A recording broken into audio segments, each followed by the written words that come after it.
সম্মানিত ভাইরা আমার, আপনারা আমার আলোচনা সহজেই বুঝবেন যদি আমার কথায় সাড়া দেন। কথায় যদি সাড়া না দেন তাহলে আমি একা তো আলোচনা করতে পারবো না, আপনাদের সাড়া পেলে আমি আলোচনা করতে পারবো। আল্লাহ পাক রব্বুল আলামিন এই দুনিয়ার জমিনে অসংখ্য গণিত সৃষ্টিকুল সৃষ্টি করেছেন। এর ভিতরে সর্বশ্রেষ্ঠ সৃষ্টিকুলের নাম কি আপনারা জানেন? সর্বশ্রেষ্ঠ সৃষ্টিকুল কারা? এই মানব জাতি। আল্লাহ তাআলা বলেন ওয়ালাকাদ কাররামনা বানি আদম। আল্লাহ বলেন আদম সন্তানকে সবচেয়ে বেশি সম্মানিত করেছি। এই দুনিয়াতে যত সৃষ্টিকুল আছে এর ভিতরে সবচেয়ে দামি এবং সবচেয়ে মর্যাদাপূর্ণ জাতির নাম হচ্ছে আদম সন্তান।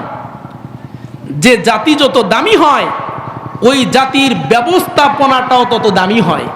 যে জাতি যত উন্নত হয় ওই জাতির ব্যবস্থাপনাটাও তত উন্নত হয়। ভাইরা আমার, বন্ধুরা আমার, এই দুনিয়াতে অসংখ্য গণিত প্রাণী আছে, চতুষ্পদ প্রাণী আছে যাদের রিজিকের জন্য আল্লাহ তাআলা কোনো বিধি নিষেধ আরোপ করেন নাই। গরুর জন্য কোনো শরীয়ত আছে? গরু কি খেতে পারবে কি খেতে পারবে না, অন্যের জমির ধান খেতে পারবে কিনা এরকমের কোনো শরীয়ত গরুর জন্য আছে? ভাইয়ের আমার, বন্ধুরা আমার, পৃথিবীতে অসংখ্য গণিত সৃষ্টিকুল আছে, কারো জন্য আল্লাহ তাআলা হালাল হারামের বিধি নিষেধ আরোপ করেন নাই। কিন্তু মানব জাতির জন্য আল্লাহ তাআলা হালাল হারামের একটা বিধি নিষেধ আরোপ কেন করেছেন? বলে যে জাতি যত দামি তার ব্যবস্থাপনাটাও তত কি হয়? দামি হয়। ওয়া রাযাকনাহুম মিনাত তাইয়্যিবাত। আল্লাহ বলেন দুনিয়াতে অসংখ্য গণিত প্রাণী আছে, কোন প্রাণীকে আমি রব্বুল আলামিন হালাল রিজিক খেতে বলি নাই। কোন প্রাণীর জন্য আল্লাহ তাআলা বলেন নাই যে তোমরা হালাল খাবার খাও। কিন্তু মানব জাতি আশরাফুল মাখলুকাত, তাদের জন্য আল্লাহ তাআলা বলেছেন যে তোমাদের হালাল খাবার খেতে হবে। কেন? আদম সন্তান আশরাফুল মাখলুকাত, সবচেয়ে দামি, অতএব এই দামি জাতি কখনো হারাম খেতে পারে না। এই জন্য আল্লাহ তাআলা দামি জাতির জন্য বলেছেন যে তোমাদের হালাল খেতে হবে। কিন্তু অসংখ্য গণিত প্রাণী আছে, গরু, ছাগল, হাঁস, মুরগি, তাদের জন্য কিন্তু কোনো বিধিনিষেধ নাই। যা মনে চায় তা খেতে পারে, যা মনে চায় তা পরিধান করতে পারে। কোনো বিধিনিষেধ আল্লাহ তাআলা মানব জাতি ছাড়া অন্য কোনো জাতির জন্য আল্লাহ তাআলা নির্ধারণ করেন নাই। বুঝতে হবে মানব জাতি সবচেয়ে কি দামি। এজন্য সম্মানিত মুসল্লিয়ান একরাম, আমরা যা মনে চায় তা খেতে পারবো না, যা মনে চায় তা পরিধান করতে পারবো না, যেদিকে মনে চায় ওই দিকে চলতে পারবো না। কারণ যা মন চায় তা খায় কে? চতুষ্পদ প্রাণী। যা মন চায় তা পরিধান করে কে? চতুষ্পদ প্রাণী। মানব জাতি, তাদের গলায় আল্লাহ তাআলা একটা গোলামির রশি ঝুলিয়ে দিয়েছেন। মানব জাতি মন মতো চলতে পারবে না। মানব জাতি যা মনে চায় জবান দিয়ে বলতে পারবে না। মানব জাতি যা মন চায় তা খেতে পারবে না। মানব জাতি যা মনে চায় তা পরিধান করতে পারবে না। মানব জাতির জন্য আল্লাহ তাআলা বিধি নিষেধ আরোপ করছেন কিনা চিল্লায় বলেন? অবশ্যই আল্লাহ তাআলা মানব জাতির জন্য একটা বিধি নিষেধ দিয়েছেন যে তোমরা যা মনে চায় তা খেতে পারবা। ভাইরা আমার, বন্ধুরা আমার, আল্লাহ তাআলা কালামুল্লাহর ভিতরে জানায় দেয়, ইয়া আইয়ুহান নাস, হে মানব মণ্ডলী, কুলু মিন তাইয়্যিবাতি মা রাযাকাকুমুল্লাহু হালালান তাইয়্যিবা। আল্লাহ বলেন হে মানব মণ্ডলী, এই দুনিয়ার জমিনে যত হালাল খাবার আছে, যত পুত পবিত্র খাবার আছে, স্বাস্থ্যসম্মত যে খাবার আছে তা থেকে তোমরা ভক্ষণ করো। আল্লাহ পাক রব্বুল আলামিন কিন্তু শুধু বলেন নাই কুলু, এ মানব জাতি শুধু খাও। শুধু খায় কে? গরু। গরু শুধু খায়, ঘুমায়ও খায়, রাতেও খায়, দিনেও খায়। চতুষ্পদ প্রাণী সারাদিন খালি খায়। কিন্তু আল্লাহ তাআলা বলেন না, মানব জাতির জন্য আমি শুধুমাত্র খাওয়ার বিধান আমি দেই নাই, শুধুমাত্র খেতে হবে তা না। আল্লাহ বলেন মানব জাতির জন্য আমি বিধি নিষেধ আরোপ করেছি। অবশ্যই মানব জাতির খাবার এক নম্বরে হালাল হতে হবে। এক নম্বর কি? আল্লাহ বলেন কুনু মিম্মা ফিল আরদি হালালান তাইয়্যিবা। আল্লাহ বলেন মানব জাতির জন্য যে খাবার আমি নির্ধারণ করেছি তার দুইটা গুণ, এক নাম্বার হালাল, এক নাম্বার কি দ্বিতীয় নাম্বার তাইয়্যিবা। তাইয়্যিবা শব্দের অর্থ হলো পুত পবিত্র স্বাস্থ্যসম্মত। শুধু হালাল স্বাস্থ্যসম্মত না, পবিত্র না খেতে পারবেন না। যেমন মাটি হালাল, মাটি কি হারাম নাকি? মাটি কিন্তু হালাল। আল্লাহ বলেন মাটি হালাল কিন্তু খাওয়া যাবে না। মাটি হালাল তবে তাইয়্যিবা না, তাইয়্যিব না, পুত পবিত্র তথা স্বাস্থ্যসম্মত না। মাটি কি স্বাস্থ্যসম্মত? এই জন্য আল্লাহ পাক রব্বুল আলামিন বলেন আমি মানব জাতির জন্য বিধিনিষেধ আরোপ করলাম। মানব জাতি তোমাদের খাবার এক নম্বরে হালাল হতে হবে, দ্বিতীয় নাম্বার পুত পবিত্র এবং স্বাস্থ্যসম্মত হতে হবে। আল্লাহ পাক রব্বুল আলামিন এই আয়াতে কারিমার শেষ অংশের ভিতরে জানায় দেয়, এ মানব মণ্ডলী, তোমাদের খাবার যে হালাল হবে, তোমাদের খাবার যে পুত পবিত্র হতে হবে, এটা আমার হুকুম। চিল্লায় বলেন কার হুকুম? তাহলে হালাল খাওয়া কার হুকুম? হারাম খাওয়া কার হুকুম? আল্লাহ পাক রব্বুল আলামিন বলেন ওয়ালা তাত্তাবিউ খুতুওয়াতিশ শাইতান। আল্লাহ বলেন শয়তানের পদাঙ্ক অনুসরণ করো না। আল্লাহ প্রথমে বললেন হালাল খাও, এরপরে বললেন শয়তানের পদাঙ্ক অনুসরণ করো না। তার মানে কি? আল্লাহ বলেন হালাল খাওয়া আমার হুকুম, আর হারাম খাওয়া কার হুকুম? হারাম খাওয়া কার হুকুম? আল্লাহ পাক রব্বুল আলামিন বলেন মানব মণ্ডলী তোমরা হালাল খাও, হারাম বর্জন করো, কারণ হারাম হলো শয়তানের রাস্তা। হারাম খাওয়া কার রাস্তা? আপনাদের এই এলাকার মানুষ অবশ্য হারাম খায় না। এই বয়ানটা আপনাদের জন্য করাও মনে হয় আমার জন্য সমীচীন হচ্ছে না। এই এলাকার মানুষ সবাই কি হালাল খায়? সবাই হালাল খায়? সবাই যদি হালাল খান তাহলে তো ফিরিস্তা সমতুল্য হয়ে যাবেন। ভাইয়ের আমার, বন্ধুরা আমার, আল্লাহ পাক রব্বুল আলামিন জানায় দেয় সবাই কিন্তু হালাল খায় না। কিছু মানুষ আছে হালাল খায়, অধিকাংশ মানুষ আছে হারামের সঙ্গে তাদের সম্পর্ক। এই জন্য আল্লাহ তাআলা বলেন কুলু মিম্মা ফিল আরদি হালালান তাইয়্যিবা ওয়াশকুরু নি'মাতাল্লাহ। আল্লাহ পাক রব্বুল আলামিন বলেন হে আদম সন্তান, যদি তোমরা হালাল খেতে পারো, যদি তোমরা বৈধ পন্থায় উপার্জন করতে পারো, তাহলে অবশ্যই আল্লাহ তাআলা শুকরিয়া আদায় করবা। শুকরিয়া কার আদায় করতে হবে? কারণ হালাল সবাই খেতে পারে না, হারাম সবাই খেতে পারে। দুনিয়াতে না খেয়ে কেউই মারা যায় না, সবাই খায়, তবে হালাল সবাই খেতে পারে না। আল্লাহ বলেন হালাল খাওয়া এটা বড় নিয়ামত, হালাল সবাই খেতে পারে না। এই জন্য আল্লাহ বলেন হে মানব মণ্ডলী, যদি তোমরা হালাল খেতে পারো, ওয়াশকুরু নি'মাতাল্লাহি ইন কুনতুম ইয়াহু তা'বুদুন, যদি তোমরা আল্লাহ তাআলার খাঁটি আবেদ হও, যদি তোমরা আল্লাহ তাআলার খাঁটি গোলাম হও, তাহলে তোমরা হালাল খাওয়ার পরে শুকরিয়া আদায় করো কার? আল্লাহ তাআলার। ভাইরা আমার, বন্ধুরা আমার, পয়গম্বর আলাইহিস সালাতু ওয়াস সালাম আফসোস করে বলছেন ও আমার উম্মতের দল, ইয়াতি আলান নাসি জামান। আল্লাহর নবী বলেন ও আমার উম্মতের দল, এমন একটা জামান আসবে, এমন একটা সময় আসবে, লা ইউবালিল মারউ মা আখাযা মিনহু মিনাল হালাল মিনাল হারাম। আল্লাহর নবী বলেন এমন একটা জামান আসবে, এমন একটা সময় আসবে, যেই জামানার মানুষ হালাল খাচ্ছে না হারাম খাচ্ছে ওই দিকে পরোয়া করার সময় হবে না। ওই জামানা আসতে আরো 200 বছর বাকি আছে। কি বলেন? আপনারা মনে হয় আলোচনা বুঝতেছেন না। আপনার আমার নবী আরো 1400 বছর আগে বলে গেছেন এমন একটা সময় আসবে যেই সময় মানুষ হালাল খাচ্ছে না হারাম খাচ্ছে ওই দিকে পরোয়া করবে না। আমি হালাল খাচ্ছি না আমি হারাম খাচ্ছি, এই চিন্তা, এই ফিকির মানব জাতির অন্তরের ভিতরেও কখনো উদয় হবে না। এমন একটা সময় আসতেছে, আল্লাহ নবী ভবিষ্যৎবাণী করেছেন ওই সময়টা আসতে আর কয় শত বছর বাকি আছে? আরো বহুত আগে চলে আসছে বাজান। এই জামানার মানুষ হালাল হারাম বাস বিচার করার কোনো চিন্তা ফিকির করে না। কেমনে উপার্জন করা যায়, কেমনে টাকা কামানো যায়, শুধু এই ফিকির। আমি কি হালাল পন্থায় উপার্জন করছি নাকি হারাম পন্থায় উপার্জন করছি, এই দিকে চিন্তা ফিকির করার সময় আছে আমাদের?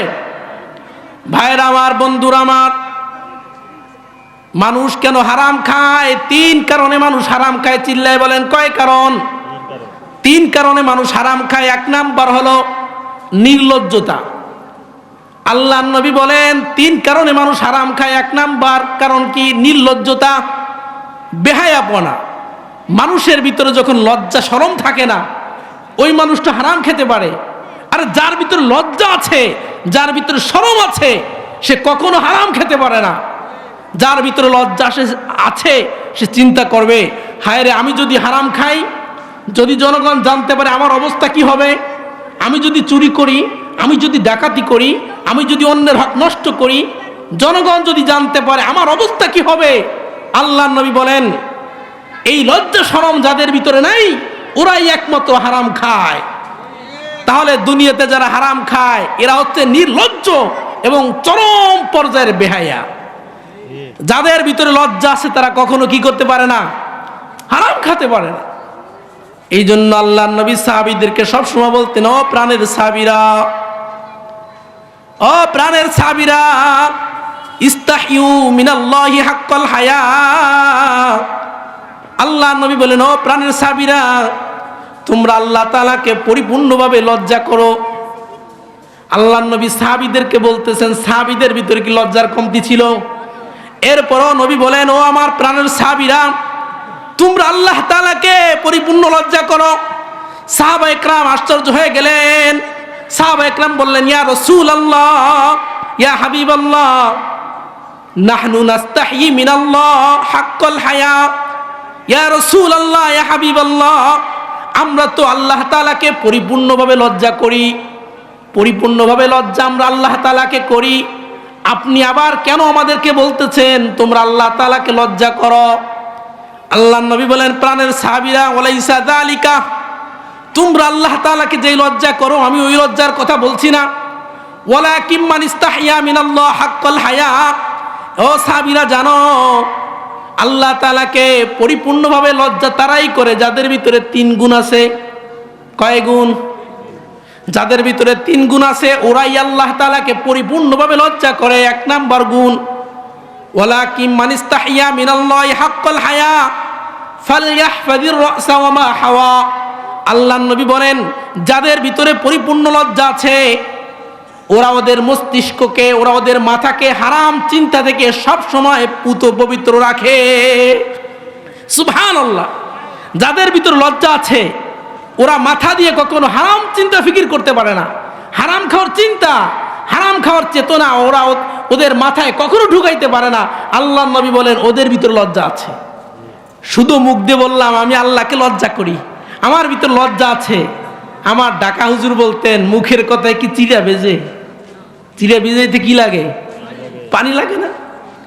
শুধু যদি আমি মুখ দিয়ে একেবারে ভিজাই দিলাম, এতে চিড়া ভিজবে?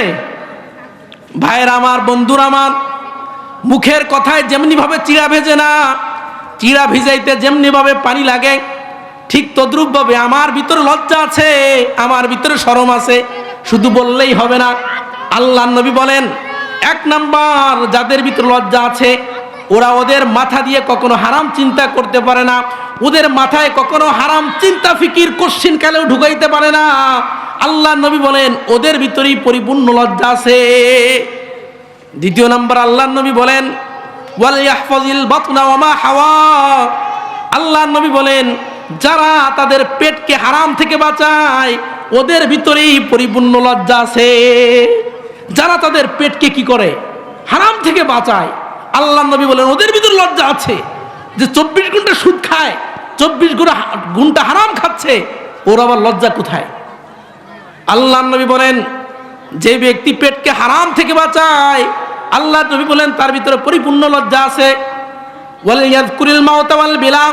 পয়গম্বর বলেন 3 নাম্বার যার ভিতরে মৃত্যুর ফিকির আছে, চিন্তা আছে, ওই ব্যক্তি আল্লাহকে পরিপূর্ণভাবে লজ্জা করে। যেই ব্যক্তির ভিতরে মৃত্যুর ভয় নাই, যেই ব্যক্তির ভিতরে মৃত্যুর কোনো চিন্তা চেতনা নাই, আল্লাহ নবী বলেন ও 100 কোটি গুণ যদি বলে আমার ভিতরে লজ্জা আছে, পয়গম্বর বলেন আমি বলতেছি ওর ভিতরে চুল পরিমাণ লজ্জা নাই। আল্লাহর নবী বলেন ওমান ফাআলা যালিকা ফাকাদ ইস্তাহইয়া মিনাল্লাহি হাক্কাল হায়া।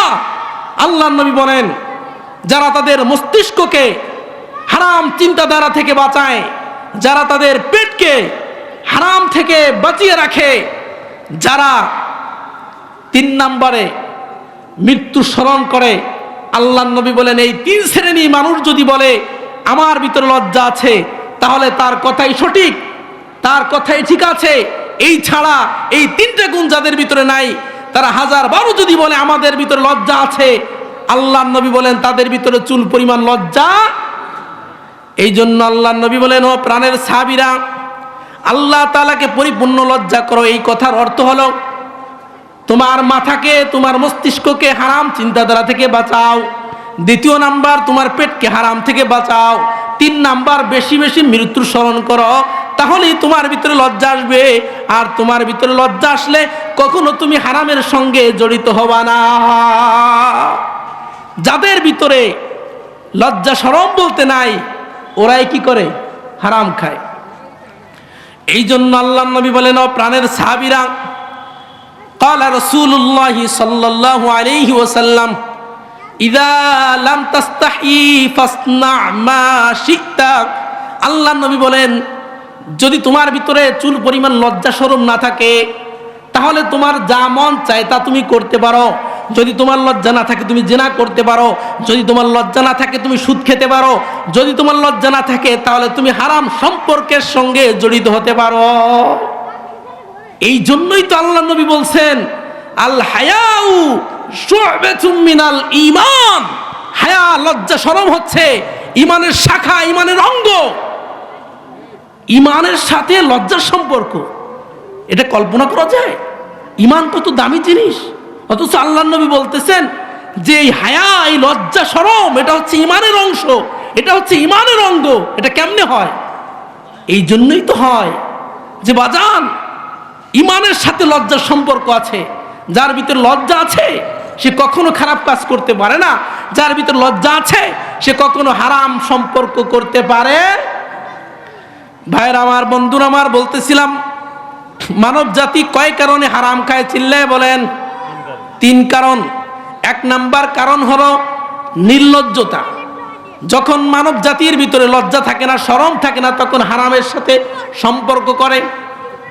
2 নাম্বার, আল্লাহর নবী বলেন হারাম খাওয়ার 2 নাম্বার কারণ হলো তড়িৎ গতিতে ধনী হওয়া। তড়িৎ গতিতে কি হওয়া? যাদের চিন্তা দ্রুত আমার ধনী হতে হবে, টাকা আমার কোন দিক দিয়ে আসলো, সম্পদ আমি কেমনে উপার্জন করলাম, ওই দিকে তাকানোর সময় আমার নাই। আমার সম্পর্ক হলো আমার দ্রুত গতিতে ধনী হতে হবে। এই চিন্তা চেতনা যারা লালন করে, আল্লাহর নবী বলেন ওরাই হারামের সাথে সম্পর্ক করে। ও মুসল্লিয়ান ইকরাম, আপনার আমার তাকদীরে যা আছে তাই আসবে। আপনি আমি হাজারো চেষ্টা করলে আপনার আমার তাকদীরে যা আছে এই তাকদীর পরিবর্তন করতে পারবো না। আপনার আমার তাকদীরে যা আছে এটাই আসবে। আল্লাহর নবী বলেন قال رسول الله صلى الله عليه وسلم ألا وإن نفسا لن تموت حتى تستكمل رزقها। আল্লাহর নবী বলেন ও আমার উম্মতের দল, আল্লাহ পাক রব্বুল আলামিন যার ভাগ্যে যতটুকু রিজিক রেখেছে তার একটা দানা বাকি থাকা অবস্থায় আল্লাহ তাআলা তার হায়াতকে শেষ করে দিবে। অনেক শিক্ষিত না, এরপরও ধনী। আবার কত বড় বড় ধনী আছে, কত বড় বড় শিক্ষিত আছে, কিন্তু তার কোনো অর্থকরী সম্পদ নাই। এটা আল্লাহর ফয়সালা।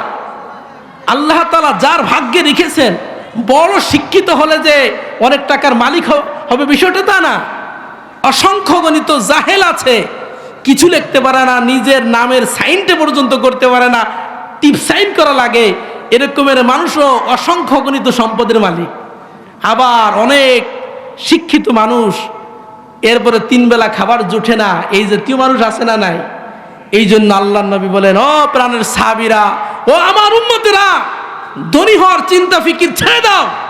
হ্যাঁ, তুমি মেহনত করো, তুমি চেষ্টা করো, তুমি মুজাহাদা করো, হারাম খেয়ে অন্যের হক নষ্ট করে তোমার ধনী হতে হবে, এই চিন্তা মাথা থেকে ছেড়ে দাও, তাহলে তুমি হারামের সাথে কখনো তোমার সম্পর্ক হবে না। কিন্তু আমাদের তো ধনী হতে হবে, যেমনে পারি তেমনে ধনী হতে হবে। মুসলমান ভাইয়ের আমার, হাজারো চেষ্টা করলে ধনী হতে পারবেন না, আর ধনী হলেও কখনো শান্তি পাবেন না। কত অসংখ্য গণিত ধনী আছে, মনে শান্তি নাই। আরে একজন রিক্সাওয়ালার কাছে জিজ্ঞাসা করেন, সারাদিন কষ্ট করে 500 টাকা পায়, ওর মুখে কি হাসি, কতটা আনন্দ। সকালে পান্তা ভাত খেয়ে ঘর থেকে বের হয়, মনে কোনো কষ্ট নাই, কোনো রোগ নাই, কোনো অসুস্থতা নাই। আর একজন 1 কোটি টাকার মালিক, টেনশনের শেষ নাই, অসুস্থতার শেষ নাই। আল্লাহ তাআলা বলেন, খবরদার হারাম পন্থায় উপার্জন করবা 10 টাকা, আমি আল্লাহ তাআলা তোমার পকেট থেকে বের করব 10,000 টাকা। এই জন্য দেখবেন গরিব দুঃখী অসহায় যারা কৃষক মানুষ, রোগ নাই। এমনও অনেক মুরব্বী আছে, হুজুর বছরকে বছর কাজ করি, জীবনে একটা না পাওয়া খাওয়া লাগে না। আর এই যে যারা এসির ভিতরে থাকে, কোটি টাকার সম্পদের পাহাড় গড়েছে, হালাল হারাম বাজ বিচার করার সময় পায় নাই, খোঁজ খবর নিয়ে দেখেন মনে শান্তি নাই, অসুস্থতা একটার পরে একটা। কয় হুজুর চিকিৎসা বাংলাদেশে নাই। এমন অসুস্থতা আল্লাহ দিছে যার চিকিৎসা বাংলাদেশেও নাই, যার চিকিৎসার জন্য অন্য দেশে যাওয়া লাগে। আপনি দেখান কয়জন কৃষক, কয়জন ভ্যানের চালক, কয়জন দিনমজুর, তার চিকিৎসার জন্য অন্য দেশে যাওয়া লাগছে? লাগে না। আল্লাহ বলেন, হালাল পন্থায় উপার্জন করো, এই কমের ভিতরে আমি আল্লাহ তাআলা বরকত দিয়ে দিব। আরে বরকত এটাকেই বলে। আপনি 5 টাকা ইনকাম করলেন, আপনার 4 টাকাই যদি থেকে যায়, আর একজনে 1 কোটি টাকা ইনকাম করলো, তার যদি 5 কোটি টাকা খরচ হয়ে যায়, তাহলে লাভবান কে? 5 টাকা যে ইনকাম করলো সে লাভবান না? তাহলে এই গরিব দুঃখী দেখেন, যারা সামান্য টাকা ইনকাম করে, এদের মনে শান্তি আছে, এরা ঋণী নাই। এই যে দিনমজুর যারা আছে, খোঁজ নিয়ে দেখেন একজন দিনমজুর ঋণী নাই। কোটি কোটি টাকার মালিক যারা, ঢাকা শহরে যাদের 8 তলা 10 তলা বাড়ি, খোঁজ নিয়ে দেখেন ব্যাংকের কাছে কোটি কোটি টাকা ঋণী, কোটি কোটি টাকা ব্যাংকের কাছে ঋণী, ঋণ দিতে পারে না। এবার কি করে? কৌশলে নিজের ফ্যাক্টরিতে নিজে আগুন দেয়। কেন? এখন ঋণের টাকা পরিশোধ করতে পারতেছে না, কি করবে? এই জন্য প্রাণের মুসল্লিয়ানে কাম, অবৈধ পন্থায় ধনী হওয়ার ফিকির ছেড়ে দিতে হবে। আল্লাহ তাআলা যদি আমাকে ধনী বানান, তাহলে ধনী এমনি হব। আমি হালাল পন্থায় চেষ্টা করি, হালাল পন্থায় মুজাহাদা করি। আমার আল্লাহ যদি চায় আমাকে ধনী বানায় দিবেন, আর আমার আল্লাহ যদি চান আমাকে ধনী বানাইবেন না, তাহলে আমি ধনী হব না। আমার আল্লাহ চাচ্ছেন না আমাকে ধনী বানাইতে, তা আমি কেন ধনী হব? কিয়ামতের ময়দানে এই ধনীদের চেয়ে গরিবরা কত বছর আগে জান্নাতে যাবে? 500 বছর আগে। আমার চেয়ে তো আপনারা আরো ভালো আজ জানেন। ভাইরা আমার, বন্ধুরা আমার, 3 কারণে মানুষ হারাম খায়। চিল্লায় বলেন কয় কারণ? 3 নাম্বার কারণ, হারাম খাওয়ার পরিণাম সম্পর্কে যারা জানে না, ওরাই হারাম খায়। যাদের জানা আছে হারাম খেলে কি হয়, হারাম খাইলে জাহান্নামে যেতে হবে, হারাম খাইলে ইজ্জত মান সব চলে যাবে, এই ফিকির, এই চিন্তা, এই ধারণা যাদের ভিতরে আছে, আল্লাহর নবী বলেন ওরা কখনো হারাম খেতে পারে না। এই জন্য মুসলমান ভাইরা আমার, বন্ধুরা আমার, হারাম খাওয়ার আগে চিন্তা করবেন, আরে আমি তো সুদ খাচ্ছি, এই সুদ খাওয়ার পরিণাম কি হবে? মুসলমান ভাইরা আমার, আমাদের মতন বোকা, আমাদের মতন নির্বোধ কেউ নেই। কষ্ট করে সংসারের পিছনে মাথার ঘাম পায়ে ফেলে ইনকাম করতেছি হারাম পন্থায়। আমার টাকা দিয়ে আমার পরিবার চলতেছে, আমার সন্তান চলতেছে, আমার স্ত্রী পুত্র আত্মীয় স্বজন সবাই আমার হারাম টাকায় চলে। ও মুসলমান, কিয়ামতের ময়দানে যখন বাড়ি শুরু করবে, আপনার সন্তানকে বাড়ি দিবে না, আপনার স্ত্রীকে বাড়ি দিবে না। আল্লাহ বলবেন, এ আব্দুল খালেক, তুই হারাম কেন খাইছিস? খবর আছে তোর। এ মুসলমান ভাইরা আমার, হারাম যিনি খাবে তাকে আল্লাহ ধরবে। এই জন্য আমরা বোকামির পরিচয় কেন দিব? কি প্রয়োজন আছে আমরা বোকামির পরিচয় দিব? সারা জীবন হারাম খাবো আর কিয়ামতের ময়দানে মাইর খাবো একা। আমার হারাম টাকা দিয়ে আমার পরিবার চলবে, আমার হারাম টাকা দিয়ে আমার আত্মীয় স্বজন সন্তান সন্ততি সকলে চলবে, কিন্তু কিয়ামতের ময়দানে যখন মার দিবে আমার মার খাওয়ার জন্য কেউ প্রস্তুত থাকবে না। মার কিন্তু একারই খাওয়া লাগবে বাবা। এই জন্য সাবধান ও বৃদ্ধ বাবাজিরা, জীবনে বহুত হারাম যদি আমরা খেয়ে থাকি তওবা করতে হবে। হারাম খাওয়ার পরিণাম ভালো না। হারাম খেয়ে কেউ কোনোদিন উন্নতি করতে পারে নাই। যারাই হারাম খেয়েছে পতন হয়েছে, পতন হয়েছে। হারাম খেয়ে কখনো উন্নতি হয় না। ঘটনা একটা বলবো, হযরতে আবু বকর সিদ্দিক রাদিয়াল্লাহু তাআলা আনহুর ঘটনা সিয়ারে আলামুন নুবালার ভিতরে আসছে। আবু বকর সিদ্দিক রাদিয়াল্লাহু তাআলা আনহুর একজন গোলাম ছিল, গোলাম, সহজ ভাষায় বর্তমান জামানায় কর্মচারী। এই গোলামকে আবু বকর সিদ্দিক রাদিয়াল্লাহু তাআলা আনহু বলছেন, এ গোলাম, তুমি আমার গোলাম, আমি তোমার মালিক। সারাদিন যা ইনকাম করবা অর্ধেক তোমার, অর্ধেক আমার। আবু বকর সিদ্দিক রাদিয়াল্লাহু তাআলা আনহু গোলামের সঙ্গে চুক্তি করছেন, আর গোলামকে বলছেন, গোলাম, তোমার ইনকামের যে অর্ধেক টাকা তুমি আমাকে দিতে চাও, ওই অর্ধেক টাকা দিয়ে তুমি আমার খাবারের ব্যবস্থা করবা। চিল্লায়ে বলেন সুবহানাল্লাহ। আরে আবু বকর সিদ্দিক রাদিয়াল্লাহু তাআলা আনহু খলিফাতুল মুসলিমিন ছিলেন, সারা জাহানের শাসন করেছেন, অথচ তার খাবারের দায়িত্ব কার উপরে?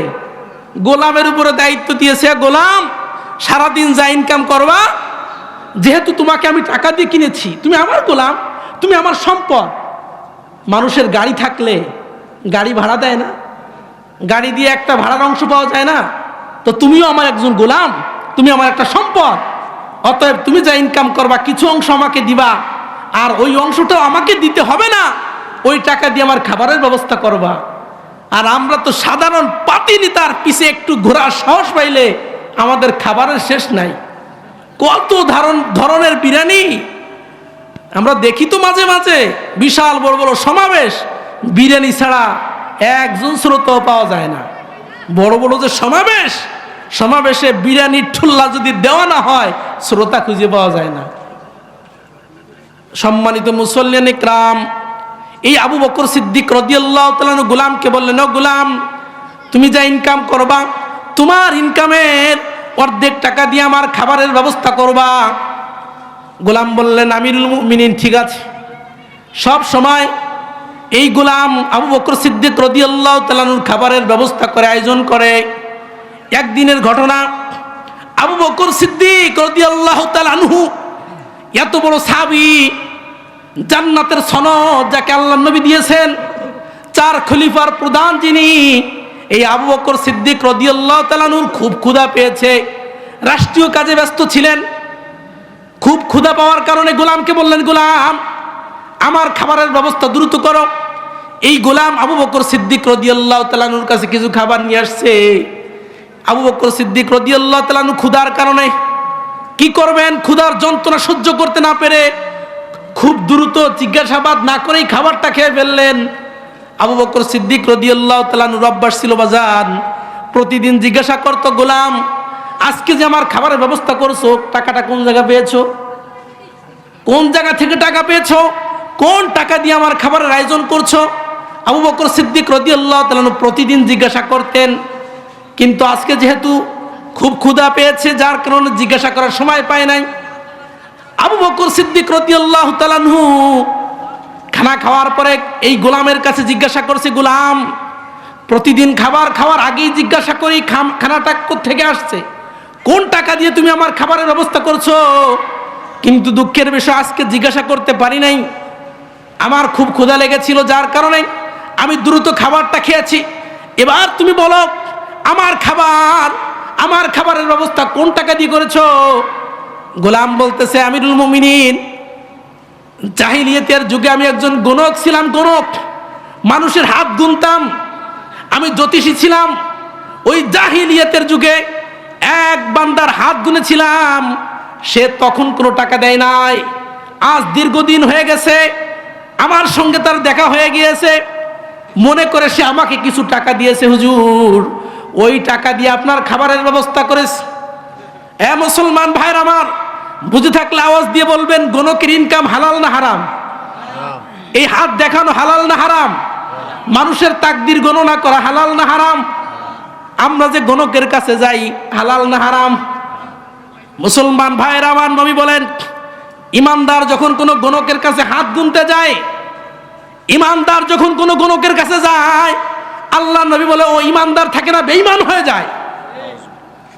গণকের কাছে গেলে ইমান থাকে না, বেঈমান হয়ে যায়। অথচ আমরা গণককে দিয়ে হাত গুনাই, এই করাই সেই করাই। গণক যদি আপনার জীবনের ভালো মন্দ বলে দিতে পারে, ওই গণকের তো হাজার হাজার শত্রু আছে, ওটা বলতে পারে না কেন? আপনার জীবনে কি ভালো আছে, কোনটা ভালো কোনটা মন্দ, এটা যদি বলতে পারে, তাহলে গণকের তাকদিরে কোনটা ভালো কোনটা মন্দ এটা নির্ণয় করে সে কেন ভালোটা করে না, সে কেন মন্দটা ছাড়ে না? তার মানে এটা সম্পূর্ণ ভণ্ডামি। মুসলমান ভাইয়ের আমার, কোনো মুসলমান কখনো গণকের কাছে যেতে পারে না, কোনো মুসলমান কখনো জ্যোতিষীর কাছে যেতে পারে না। জ্যোতিষীর কাছে গেলে মুসলমানের ঈমান চলে যায়, আর জ্যোতিষীর কাজ যারা করে ওদের সম্পূর্ণ ইনকাম হারাম, সম্পূর্ণ হারাম। আল্লাহর নবী বলেন, জিনা করে টাকা নেওয়া এরকমের হারাম। আল্লাহর নবী বলেন, জ্যোতিষী এবং এই গণক যারা আছে ওদের ইনকামও ঠিক তদ্রূপভাবে হারাম, চুল পরিমাণও ব্যবধান নাই। আবু বকর সিদ্দিক রাদিয়াল্লাহু তাআলা আনহু কেমন মানুষ ছিলেন, আল্লাহু আকবার। আবু বকর সিদ্দিক রাদিয়াল্লাহু তাআলা আনহু সঙ্গে সঙ্গে মুখের ভিতরে আঙ্গুল ঢুকিয়ে বমি করে নিজের পেটের ভিতরে যত খাবার ছিল সব ফেলিয়ে দিয়েছে। চিল্লায় বলেন সুবহানাল্লাহ। আর এটাকে বলা হয় তো মুসলমান, এটাকে বলা হয় ইমানদার। 24 ঘন্টা হারাম খাচ্ছি, হালালের কোনো পরোয়া নাই, হারামের কোনো পরোয়া নাই, শুধু টাকা টাকা টাকা। টাকাটা কোন জায়গা থেকে আসলো এই ফিকির, এই চিন্তা নাই। আর আমি মুসলমান, কিসের মুসলমান? মাথায় টুপি একটা লাগিয়েছি, পোশাক একটা পাঞ্জাবি পরিধান করেছি, নামও রেখেছি মুসলমানের নাম, আমি কিসের মুসলমান? আমি 24 ঘন্টা হারামের সাথে সম্পর্ক, আমি কিসের মুসলমান? নামে শুধু মুসলমান হলে হবে? আরে নাম দিয়ে কি হয়? কুকুর খাওয়া তো হারাম। কুকুর খাওয়া কি? হ্যাঁ, বিসমিল্লাহ বললে কুকুর খেলে তো হালাল হয়ে যাবে। কে বিসমিল্লাহ বললে? ওই যে বিসমিল্লাহ বলছে, যে শুধু বিসমিল্লাহ বললেই কি হালাল হয়?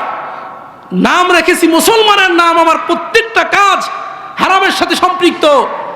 যদিও আমার নামই মুসলমান, বাস্তবে আমি মুসলমান নয়। ভাইরা আমার, বন্ধুরা আমার, বলতেছিলাম হারাম খায় মানুষ কয় কারণে। 1 নাম্বার কারণ কি ছিল? নির্লজ্জতা। 2 নাম্বার কারণ তড়িৎ গতিতে ধনী হওয়ার লোভ। 3 নাম্বার হারাম খাওয়ার ভয়াবহতা যারা না জানে তারাই হারাম খায়। এবার জেনে রাখেন হারাম খেলে কি হবে। আমরা যারা হারাম খাই, হারাম খেলে কি হবে? হারাম খাইলে ক্ষতি বেশি না, মাত্র 4টা। হারাম খাইলে কয় ক্ষতি? বাবাজিরে কথা বলতে হবে, আমরা মাদ্রাসার শিক্ষক, আমাদের সবক পড়ানো অভ্যাস আছে। আমরা ছাত্রদেরকে আমরা যা বলি ছাত্রদের কাছ থেকে এটা আবার নেওয়ার অভ্যাস আছে, কিছু বলতে হবে তো। ভাইয়ের আমার, বন্ধুরা আমার, হারাম খাইলে 4টা ক্ষতি। চিল্লায় বলেন কয়টা ক্ষতি? 2টা ক্ষতি হলো দুনিয়ায়, 2টা ক্ষতি হলো পরকালে। দুনিয়ার 1 নাম্বার ক্ষতি, 1 নাম্বার ক্ষতি, দুনিয়ার জমিনে যারা হারাম খাবে ওদের দোয়া কবুল হবে না। চিল্লায় বলেন নাউজুবিল্লাহ। আপনি হারাম খেয়ে আল্লাহর কাছে দোয়া করবেন, তাহাজ্জুদ নামাজ পড়ে, আল্লাহ কবুল করবে। মোল্লা মুন্সি দিয়ে মক্কা মদিনার ইমাম এনেও যদি দোয়া করেন, হারাম খেয়ে দোয়া করলে কুশ্চিন কালেও আপনার দোয়া কবুল হবে না।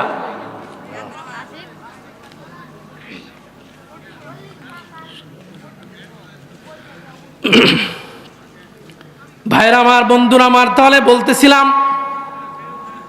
হারাম খাইলে 4টা ক্ষতি। চিল্লায় বলেন কয়টা ক্ষতি? 1 নাম্বার ক্ষতি হলো হারাম খেয়ে দোয়া করলে দোয়া কবুল হবে না। আল্লাহর নবী বলেন, ইয়া আইয়ুহান নাস ইন্নাল্লাহা তাইয়্যিবুন লা ইয়াকবালু ইল্লা তাইয়্যিবা। পয়গম্বর বলে আল্লাহ পবিত্র, আল্লাহর চেয়ে পবিত্র কেউ নাই। আল্লাহ নিজেও পবিত্র, পবিত্রতাকে আল্লাহ পছন্দ করে। হারামের সাথে যাদের সম্পর্ক তাদেরকে আল্লাহ পছন্দ করেন না। হারাম যারা খায় তাদের দোয়া আল্লাহ কবুল করবেন না। হাদিসের ভিতরে ঘটনা আসছে, আল্লাহর নবী বলেন ওয়া ইন্নার রাজুলা, আল্লাহর নবী বলেন এক ব্যক্তি আশা আসা আকবরা ইয়ামুদ্দু ইয়াদাইহি ইলা সামা। আল্লাহর নবী বলেন ও প্রাণের সাহাবীরা, হারাম খেয়ে দোয়া করলে দোয়া কবুল হবে না। জ্বলন্ত প্রমাণ শোনো, একজন মানুষ বহু কষ্ট করে সফর করে মক্কা মদিনার ভিতরে ঢুকছে। আমি আল্লাহ পাক রব্বুল আলামিনের ঘরের ভিতরে ঢুইকা এবার দোয়া করতেছে, ইয়া রব্বি ইয়া রব্বি ইয়া রব্বি, ও রব্বে কারিম, আমার এই সমস্যা, আমার সেই সমস্যা, আল্লাহ আপনি আমার দোয়া কবুল করেন। আল্লাহ পাক রব্বুল আলামিনকে ফেরেশতারা বলে, ও ফেরেশতারা, আল্লাহ পাক রব্বুল আলামিনকে ফেরেশতারা বলতেছে, রব্বে কারিম, আপনার ওই বান্দা আপনার কাছে দোয়া করে, আপনি কি শুনেন না? আল্লাহ কি শোনে না? আরে আল্লাহর কাছে দোয়া করলে আল্লাহ কি শোনে না? আল্লাহ পাক রব্বুল আলামিন ফেরেশতাদেরকে বলে, ও ফেরেশতারা, কথা কম বলো, চুপ করো। সে যে দোয়া করে তুমি শোনো, আমি শুনি না? আরে তুমি শোনো, আমি দোয়া শুনি না? মাতামুহু হারাম ওয়া মালবাসুহু হারাম ওয়া গুজিয়া বিল হারাম। আল্লাহর নবী বলেন ওর খাবার হারাম, ওর পানীয় হারাম, ওর পোশাক হারাম, ওর 14 গোষ্ঠী হারাম। ফাআন্না ইস্তাজাবু লাহু, আল্লাহ বলেন ওর দোয়া আমি কেমনে কবুল করব? ওর যে দোয়া কবুল করব, দোয়া কবুল করার কোনো সিস্টেম নাই। দোয়া কবুল হওয়ার এক নম্বর শর্ত হলো খাবার হালাল হতে হবে। খাবার যদি হালাল না হয় কশ্চিনকালেও দোয়া কবুল হবে। দ্বিতীয় নাম্বার, মুসলমান হারাম খাওয়ার দ্বিতীয় নাম্বার দুনিয়াবি ক্ষতি। হারাম খেয়ে যদি নামাজ পড়েন নামাজ কবুল হবে না। হারাম খেয়ে রোজা রাখলে রোজা কবুল হবে না। হারাম খেয়ে যত ইবাদত বন্দিগি করবেন একটা ইবাদত বন্দিগি মালিকের দরবারে কবুল হবে না। হারাম খেয়ে ইবাদত করলেও কি হয় না? ইবাদত কবুল হয় না। ইব্রাহিম ইবনে আদহাম রহমাতুল্লাহ আলাইহির একটা ঘটনা বলি। ইব্রাহিম ইবনে আদহাম রহমাতুল্লাহ আলাইহি খুরাসানে তার বাড়ি, মক্কাতুল মুকাররমায় গিয়েছেন হজ করতে। মক্কার বাজার থেকে খেজুর ক্রয় করলেন, 2টা খেজুর নিচে পড়ে গিয়েছে। ও মুসলমান, এই ঘটনার ভিতরে শিক্ষা আছে। ঘটনার ভিতরে শিক্ষা আছে, এই জন্য বলতেছি। আমরা তো বাদাম ক্রয় করতে যাই, 10 টাকার বাদাম খাই, দোকানদার বাদাম দেওয়ার ফাঁকে 5টা মেরে দিই। বাদাম কিনছি 10 টাকার, এদিকে উনি যে প্যাকেটিং করতেছে এর মাঝে 5টা খাওয়া শেষ। মুসলমান ভাইয়ের আমার, ইব্রাহিম ইবনে আদহাম রহমাতুল্লাহ আলাইহি মক্কার বাজার থেকে খেজুর কিনতেছিলেন, 2টা খেজুর ঝুড়ি থেকে পড়ে গেছে। ইব্রাহিম ইবনে আদহাম রহমাতুল্লাহ আলাইহি চিন্তা করলেন খেজুর দুইটা সম্ভবত আমার ক্রয়কৃত খেজুর থেকে পড়েছে। এই চিন্তা করে খেজুর 2টি তিনি খেয়ে ফেলছেন। তিনি কিন্তু জানেন না এই খেজুর বিক্রেতার খেজুর নাকি ওনার ক্রয়কৃত খেজুর তার জানা নাই, না জেনে খেয়েছে।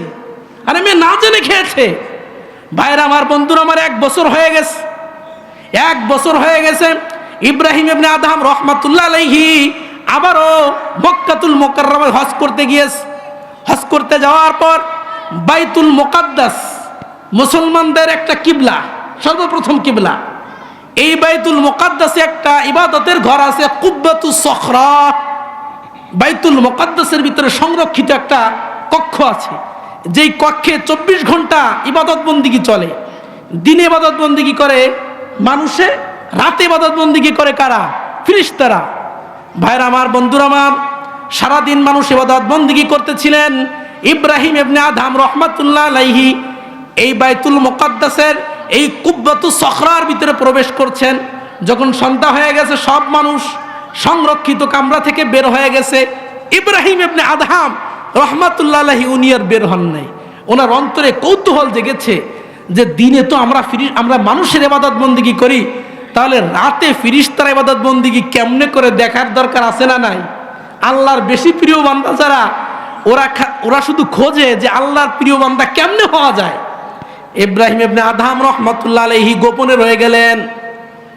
রাত যত গভীর হয় ফেরেশতাদের ভিতরে আলোচনা শুরু হয়ে যায়, এ ফেরেশতারা, এই ঘরের ভিতরে, এই কক্ষের ভিতরে আদম সন্তান আছে। আর একজন ফেরেশতা বলতেছে, হ্যাঁ, তার নাম হচ্ছে ইব্রাহিম ইবনে আদহাম। এই কক্ষের ভিতরে যে আদম সন্তান আছে তার নাম কি? ইব্রাহিম ইবনে আদহাম, আল্লাহর প্রিয় বান্দা। তৃতীয় আরেকজন ফেরেশতা বলতেছে, ইব্রাহিম ইবনে আদহাম আল্লাহর প্রিয় বান্দা, সবই ঠিক আছে। মক্কার বাজার থেকে গত বছর খেজুর ক্রয় করার সময় 2টা খেজুর বিক্রেতার খেজুর না বলে ইব্রাহিম ইবনে আদহাম খেয়ে ফেলেছিল, যার কারণে 1 বছর পর্যন্ত আল্লাহ তাআলা এই ইব্রাহিম ইবনে আদহামের নেক আমলকে আল্লাহ তাআলা আটকিয়ে রেখেছে। চিল্লায়ে বলেন নাউজুবিল্লাহ। 1 বছর পর্যন্ত ইব্রাহিম ইবনে আদহামের নেক আমল আল্লাহর দরবারে কবুল হচ্ছে না, এটা ঝুলন্ত আছে। ইব্রাহিম ইবনে আদহাম তো চমকে গেছে, কি রে, কামসার ছেড়ে 1 বছর পর্যন্ত নামাজ, রোজা, ইবাদত, বন্দেগী, সবে বরাত, সবে কত, এরপরে তারাবি, নফল, ফরজ সব যদি আটকে থাকে, এগুলি যদি কবুল না হয় তাহলে বিপদ না? ভাইরা আমার, বন্ধুরা আমার, ইব্রাহিম ইবনে আদহাম রহমাতুল্লাহ আলাইহি দ্রুত গতিতে ওই খেজুর বিক্রেতার কাছে গিয়েছে। যাওয়ার পরে দেখতেছে খেজুর বিক্রেতা নাই, সে মারা গিয়েছে, তার সন্তান জীবিত আছে। ইব্রাহিম ইবনে আদহাম রহমাতুল্লাহ আলাইহি ওই সন্তানের কাছে মাপ চেয়েছে। ওই সন্তানের মা জীবিত ছিল, তার মায়ের কাছেও মাপ চেয়েছে। ওই সন্তানের ভাইয়ের কাছেও, বোনের কাছেও মাপ চেয়েছে। ভাইয়ের আমার, বন্ধুরা আমার, এই মাপ চাওয়ার পরে ইব্রাহিম ইবনে আদহাম রহমাতুল্লাহ আলাইহি পরবর্তী রজনীতে আবারও সেখানে গিয়েছেন। এবার ফেরেশতারা বলতেছে যে ইব্রাহিম ইবনে আদহামের নেক আমল 1 বছর পর্যন্ত ঝুলন্ত ছিল, আল্লাহ তাআলা ওই ইব্রাহিম ইবনে আদহামের নেক আমল কবুল করেছে। চিল্লায়ে বলেন সুবহানাল্লাহ। সম্মানিত মুসল্লিয়ান ইকরাম, বলতেছিলাম, হারাম খেয়ে ইবাদত বন্দেগী করলে কবুল হবে না, হারাম খেয়ে নামাজ পড়লে কবুল হবে না, হারাম খেয়ে ইবাদত বন্দেগী যাই করেন না কেন মক্কা মদিনার ইমাম হলেও কবুল হবে না। পরকালীন 2টি ক্ষতি আছে। যারা হারাম খায় তাদের দুনিয়াবি 2টি ক্ষতি, পরকালীন 2টি ক্ষতি আছে। আমার প্রিয় ভাই চলে আসছে, আমি অত্যন্ত সংক্ষিপ্ত আকারে এই 2টি ক্ষতি নিয়ে একটু কথা বলবো। দুনিয়াতে যারা হারাম খাবে, কিয়ামতের ময়দানে আল্লাহ তাআলা তাদের সঙ্গে কথা বলবেন না। কিয়ামতের ময়দানে পেছে পড়ে যাবেন বাজান। সারা জীবন হারাম খেয়েছেন, মানুষের হক নষ্ট করেছেন, কিয়ামতের ময়দানে আল্লাহ তাআলা দাওয়াত দিবেন, আল্লাহর সঙ্গে কথা বলার সুযোগ পাবেন না, আর আল্লাহ আপনার দিকে তাকাবেনও না। কালা রাসূলুল্লাহ সাল্লাল্লাহু আলাইহি ওয়াসাল্লাম, পয়গম্বর বলেন, সালাসাতুল লা ইউকাল্লিমুহুমুল্লাহু ইয়াওমাল কিয়ামাহ, আল্লাহ নবী বলেন কিয়ামতের ময়দানে 3 শ্রেণীর মানুষের সঙ্গে আল্লাহ কথাই বলবেন না। 3 শ্রেণীর মানুষের সঙ্গে আল্লাহ তাআলা কথাই বলবেন না। ওয়ালা ইয়ানজুরু ইলাইহিম, ওদের দিকে আল্লাহ তাকাবেন না। ওয়ালা ইউযাক্কিহিম, ওদেরকে আল্লাহ তাআলা পবিত্র করবেন না। চিল্লায়ে বলেন নাউজুবিল্লাহ। ফাকালা আবু যরদিন, ইয়া রাসূলুল্লাহ, ইয়া হাবিবাল্লাহ, খাবু ওয়া খাসিরু মানহুম। ইয়া রাসূলুল্লাহ, কিয়ামতের ময়দানে আল্লাহ যাদের সঙ্গে কথা বলবেন না, যাদের দিকে তাকাবেন না, যাদেরকে আল্লাহ তাআলা পবিত্র করবেন না, ওরা তো ক্ষতিগ্রস্ত হয়ে যাবে। ইয়া রাসূলুল্লাহ, ইয়া হাবিবাল্লাহ, আমরা কি জানতে পারি এই 3 শ্রেণীর মানুষ কারা হবে? আল্লাহ নবী বললেন, হ্যাঁ, 1 নাম্বার আল মুসবিলু ইজারহু, দুনিয়াতে যারা টাকনুর নিচে কাপড় পরে। 2 নাম্বার আল্লাহ নবী বলেন, আল মান্নান, দান করে খোটা দেয়। মাদ্রাসা মসজিদে রড দিয়েছে, মাদ্রাসার মসজিদে রড দিয়েছে, অথবা মাদ্রাসায় অনুদান দিয়েছে, সারা জীবন খোটা দেয়। এই মাদ্রাসা তো আমার অনুদানে চলে, আপনি গোল্লায় গেছেন, সব শেষ। দান করে যারা খোটা দিবে, আল্লাহ নবী বলেন ওদের সঙ্গে আল্লাহ তাআলা কিয়ামতের ময়দানে কথা বলবেন না। 3 নাম্বার আল মুনাফিকু সিলাতাহু বিল হালাফিল কাযিব, আল্লাহ নবী বলে মিথ্যা কথা বলে যারা পণ্য বিক্রি করেছে, এক কথায় হারাম পন্থায় যারা উপার্জন করেছে, তাদের সঙ্গে আল্লাহ তাআলা কথা বলবেন না। 2 নাম্বার ক্ষতি, যারা হারাম খাবে, আল্লাহ নবী বলেন ওদের জন্য আল্লাহ তাআলা জাহান্নামকে ওয়াজিব করে দিবে। চিল্লায়ে বলেন নাউজুবিল্লাহ। আল্লাহ নবী বলেন, মানিক তাতা হাক্কা ইমরিন মুসলিমিন ফাকাদ আওজাবাল্লাহু লাহুন নার ওয়া হাররামা আলাইহিল জান্নাহ। আল্লাহ নবী বলেন, দুনিয়ার জমিনে যারা হারাম খাবে, আল্লাহ পাক রব্বুল আলামিন কিয়ামতের ময়দানে তাদের জন্য জাহান্নামকে ওয়াজিব করে দিবে। চিল্লায়ে বলেন নাউজুবিল্লাহ। জাহান্নাম ওয়াজিব করে দিবে, জান্নাত হারাম করে দিবে। এই জন্য মুসলমান ভাইরা আমার, হারাম বর্জন করতে হবে। হারামের ভিতরে আরাম নাই। হারাম খেয়ে দুনিয়ার জমিনে কেউ দামি হতে পারে নাই, কেউ শান্তিতে থাকতে পারে নাই। এই জন্য আমরা যদি খাঁটি ইমানদার হিসেবে নিজেকে পরিচয় দিতে চাই, তাহলে অবশ্যই আমাদেরকে হারাম ছেড়ে দিতে হবে। আল্লাহ পাক রব্বুল আলামিন আমাদেরকে কথাগুলির উপর আমল করার তৌফিক দান করেন। ওয়া আখির দাওয়ানা আলহামদুলিল্লাহি রাব্বিল আলামিন।